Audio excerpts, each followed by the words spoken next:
Dinaluhan ng nasa higit kumulang 1,500 mamamayan mula sa 8 munisipalidad ng Aurora ang Love for All Caravan na ginanap sa Baler Convention Center nitong Martes ng umaga.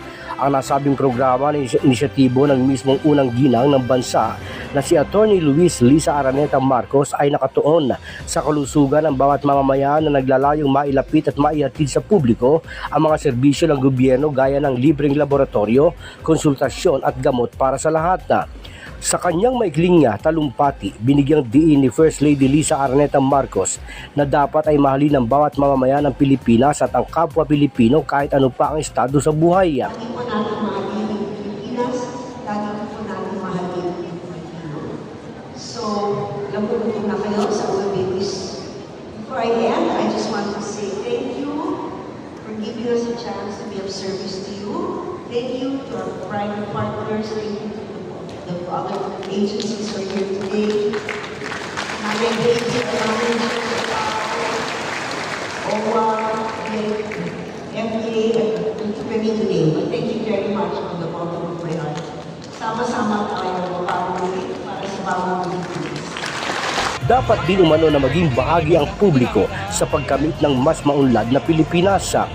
Bukod sa mga benepisyaryo ng Love for All sa lalawigan ng Aurora, ay dumalo rin sa naturang programa ang mga lokal na opisyal ng probinsya gaya ni na Aurora Lone District Representative Romel Rico T. Angara, Governor Reynante A. Tolentino, Vice Governor Sid Galban, Bukal Patrick Angara, Bukal Pedro Ong Jr., Bukal Jake Galbana, Bukal Norma Palmero, unang distrito, maging ang mga board member mula sa ikalawang distrito at 8 mga purong bayan ng Aurora ay dumalo din upang salubungin ang unang ginang at ipakita ang kanilang suporta sa nasabing programa.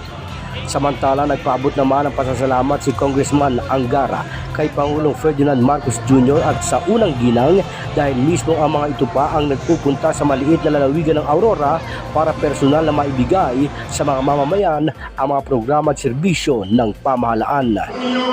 Nagsalita si GBM dito na nakaraang taon ay pinag-iingin ang infrastruktura na kailangan ng lalawigan.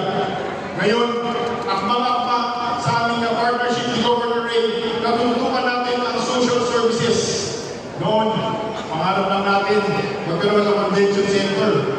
Noon, pangarap lang natin magkaroon ng isang airport na ginagawa na sa kasalukuyan ngayon para mas madaling ma-reach ang lalawigan ng Aurora. Noon, pangarap ko lang din na magkaroon tayo ng National Museum na panel dito sa ating lalawigan ng Aurora.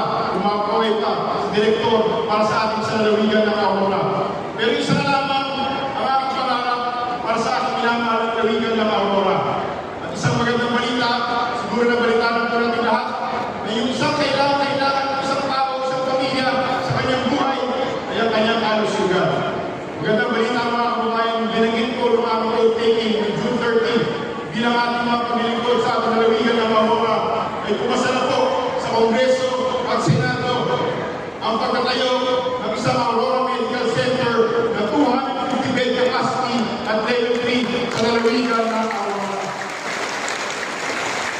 FDOH, I'm eager to work with you. Yun na lang po ang aming pinaka-importante pangangailangan dito sa lahat ng national agencies.